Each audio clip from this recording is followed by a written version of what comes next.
See, it's Steve Whitty here with another video. This time, slightly taking a different tack with this video. I'm going to give a brief overview, the history and the albums, but released by the band Japan. They've grown to be a bit of a favourite of mine. Just recently, I've just acquired all their albums, and sort of listening to them again, it just actually made me appreciate how good a band they were. Certainly overlooked at the beginning of the career in the UK, very popular in Japan itself.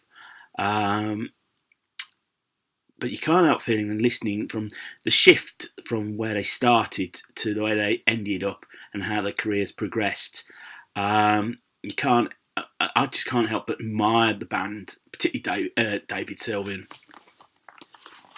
So I'll give a brief history. The band were formed in 1974 at Catford Boys School, and initially it was David Batt, who then became on to be David Sylvian, his brother Stephen, who became Steve Jansen on drums, Richard Barbieri on keyboards, and Mick Karn, who was born Adonis Michaelides, on bass guitar.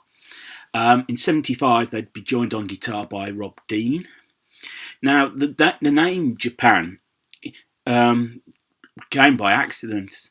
Like all bands, it seems that they jam away together, rehearse, then somebody's promised them a gig, and then suddenly realise they haven't got a name, and they just gave themselves that name Japan just before the first gig, thinking they'll just change it.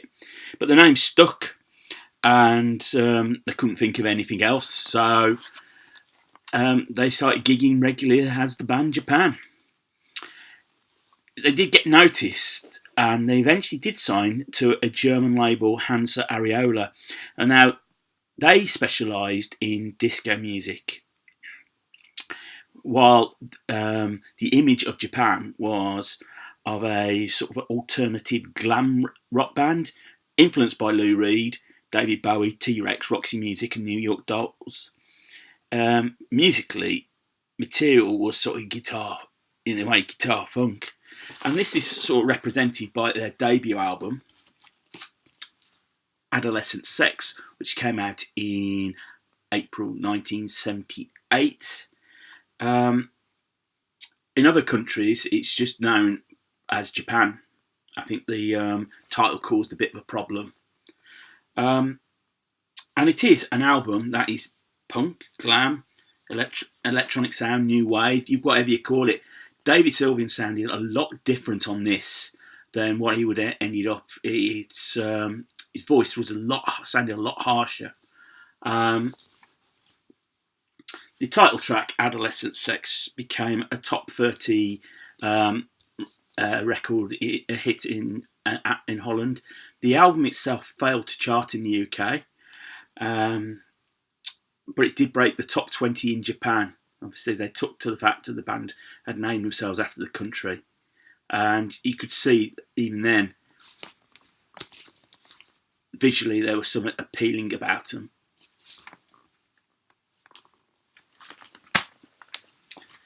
The band itself would later denounce the album. It didn't. They felt it never quite represented who they were. All the songs on the album were written by Sylvian, apart from the track "Don't Rain on My Parade."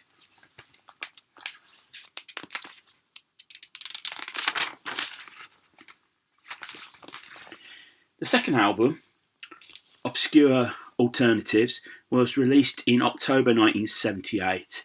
The quick follow-up was really because the record company were really disappointed with the sales of the first album, and sort of ordered the band to go back into the studio again.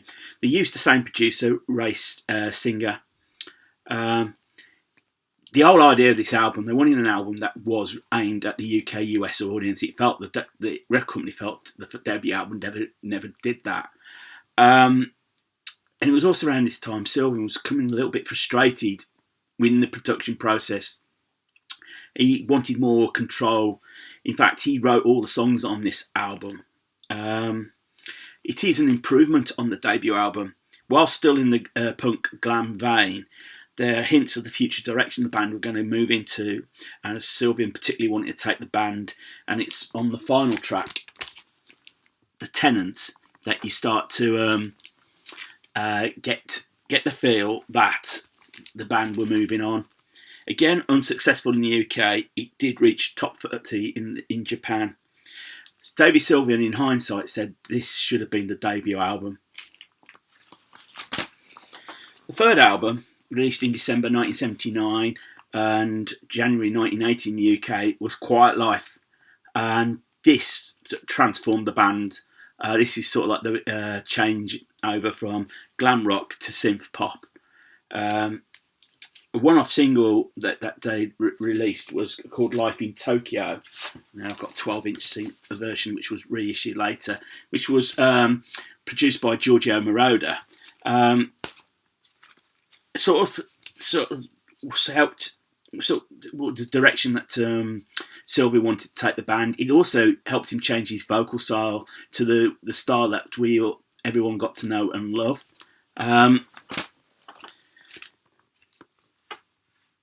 So they went on and produced Quiet Life. The album, as I said, helped by Sylvian's vocal change. Though it was initially a flop in the UK, it did become successful, become a gold album much later on. It's seen as the first album of the new romantic movement. Though the band itself always denied that they were new romantics. They said they always looked like that. Probably more tellingly on this album is the fact that David Sylvian appears on the cover. You've got Mick Karn on the back, and then as you open up, you've got the rest of the band inside. That's probably telling that David Sylvian was really starting to take control of the band and the direction they were going in. The title track itself, Quiet Life, would eventually become a top 20 hit in the UK.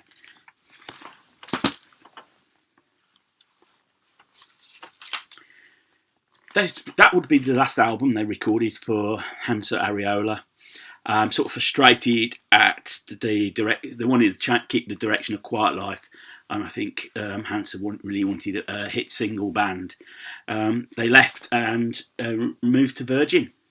And their first album for Virgin, released in October 1980, is Gentlemen Take Polaroids.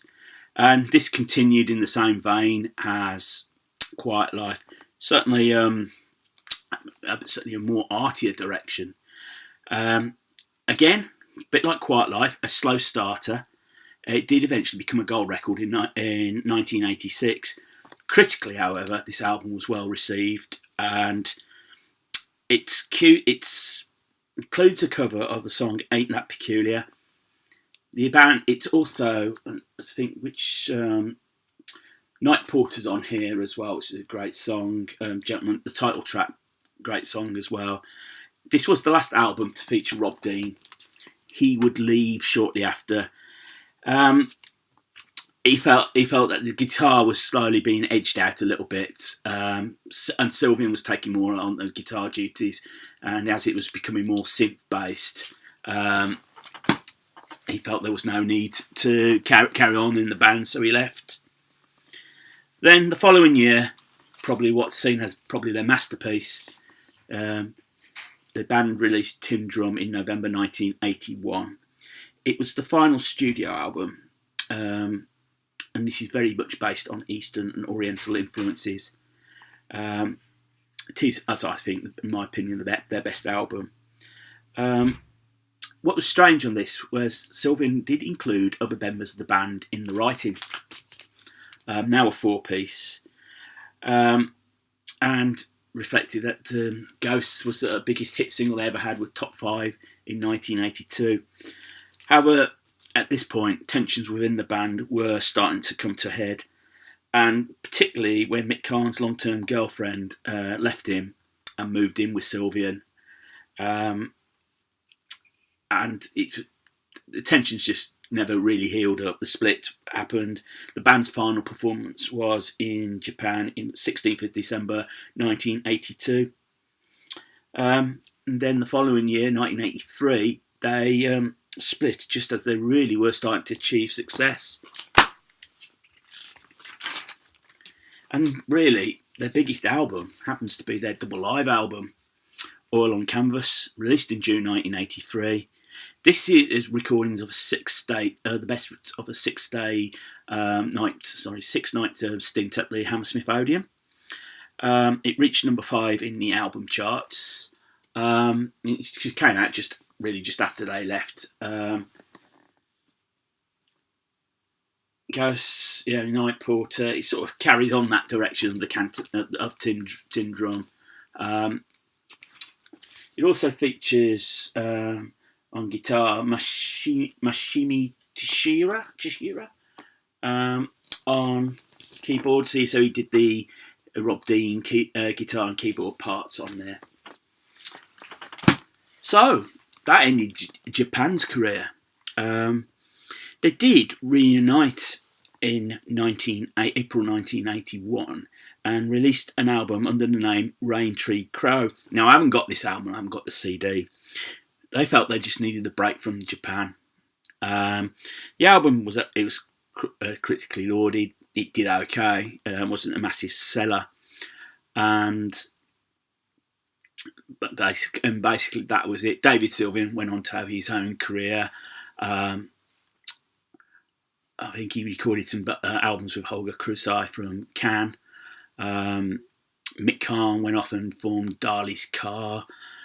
Steve Jansen got into soundtracks. Richard Barbieri went on with Porcupine Tree. Rob Dean became a graphic designer, I believe, or a photographer, and sort of left the music business altogether. Mick Karn sadly passed away in 2011 and from cancer.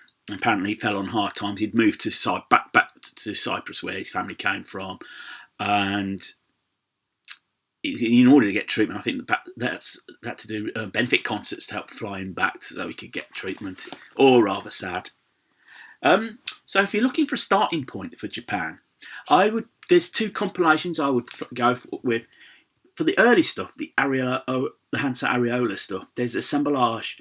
Now this was released in 1981, and this formed the basis really of where the hit singles started coming. Quiet Life was released at the same time.